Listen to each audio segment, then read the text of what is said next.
So ito po yung ating reverse osmosis. Meron tayong storage tank. Tsaka yung 8-stage filter natin. Okay, so meron siyang mga kasamang gasket. Tsaka mga connector. Okay, tapos meron din tayong kasamang faucet para sa ating drinking water. Tsaka yung RO membrane. So ito po yung pinaka-filter natin. At meron tayong 1, 2, 3 basic filter, sediment filter, UDC filter, tsaka CTO filter. Okay, so sa paglagay po ng mga filter, so unahin po natin lagi yung sediment. So meron po siyang kasamang gasket na ilalagay dito. Yan. Rubber gasket po, tatlo po yan. Okay, so kung titignan nyo po, meron siyang gasket dito. Lagi po nasa taas to. Okay, sa kabila wala po. Ito naman po, okay lang kahit magkabaligtaran. Pero naman silang meron. Tapos yung sa sediment filter natin, wala po siya, kahit baligtaran po yan, okay lang. Tapos mas maganda po kung lalagyan natin ng Teflon to para wala siyang kalik. Okay. Yan, tatlo. Okay.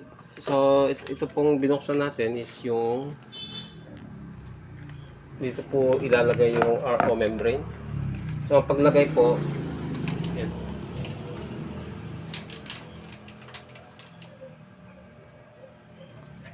Yung paglagay po, yan, kung makikita nyo may rubber, yan, papasok po siya.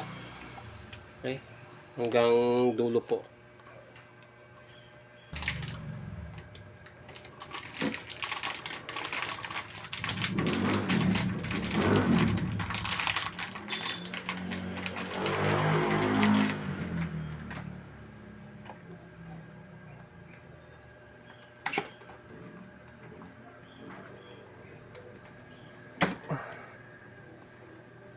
Yan, dahil pasok na pasok po siya. Tapos meron tayong wrench. Ito. So i-hand tight muna natin siya.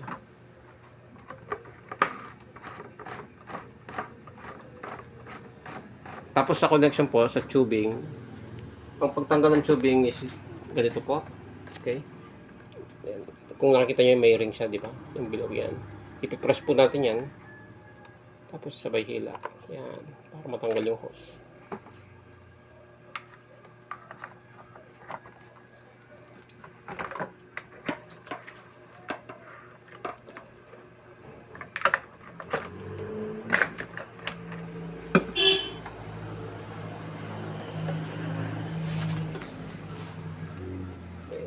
Ito po.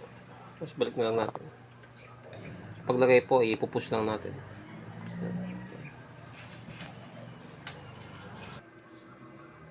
Okay po. So, explain ko po yung kung paano siya mag-work.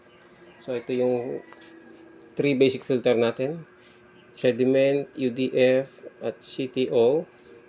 So, after nito, dito po siya papasok sa ating reverse osmosis system. RO membrane po. Tapos, pagkatapos niya dito magsala, dito po siya susunod sa ating post-carbon filter. So, tatanggalin niya yung lasa ng tubig. Tapos, susunod naman po is dito sa ating mineral filter. So, meron tayong dalawang mineral filter. Ayan. Tapos, ang pinakahuli po natin is yung sa UV lights. Ito. So, yung UV lights natin, free po. Free po siya.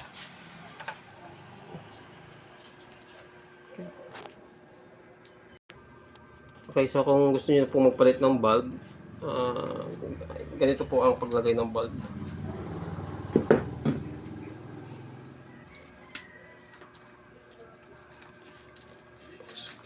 So yung pong UV light natin, may kasama po siyang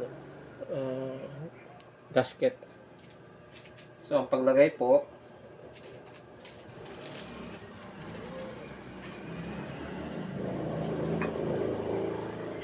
so yung gasket po, ipasok natin dito.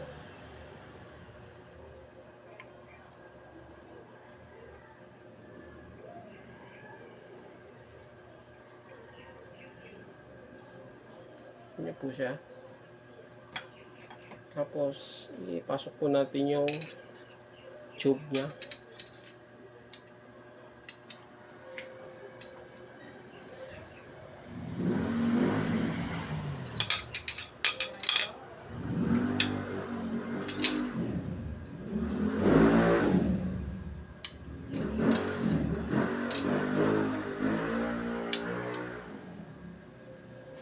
Tapos sunod po yung anong bulb.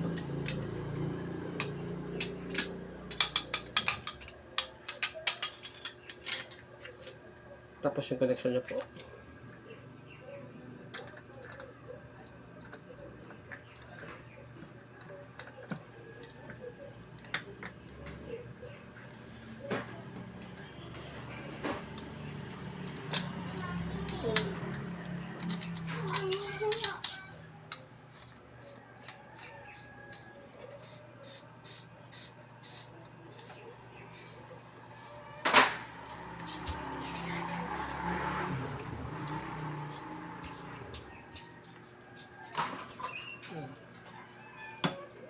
Kasi kukonect natin po siya dito.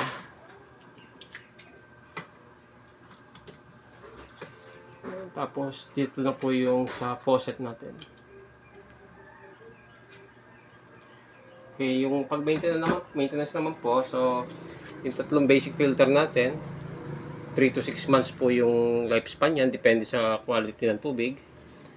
Okay, tapos po yung reverse osmosis natin, 1 to 2 years po yan, depende rin sa quality ng tubig. Tapos ito pong post carbon, 1 year po yan. Then ito pong mineral filter natin, mga optional lang po yan, mga adds-on. Pero kung gusto niyo pong maglagay sa susunod, okay lang po. So 1 year din po itong dalawa. Ang UV lights natin, 1 year din po yung So optional din po yung UV light kung gusto niyo i-continue or alisin na lang. Ito yung actual unit natin.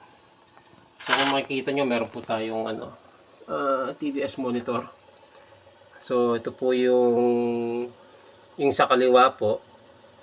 Ito po yung quality ng tubig. Nasa 391 po siya. So after po niyang ma-filter, ito na po yung quality ng tubig natin. 7 na lang po siya. So safe na po siyang inumin.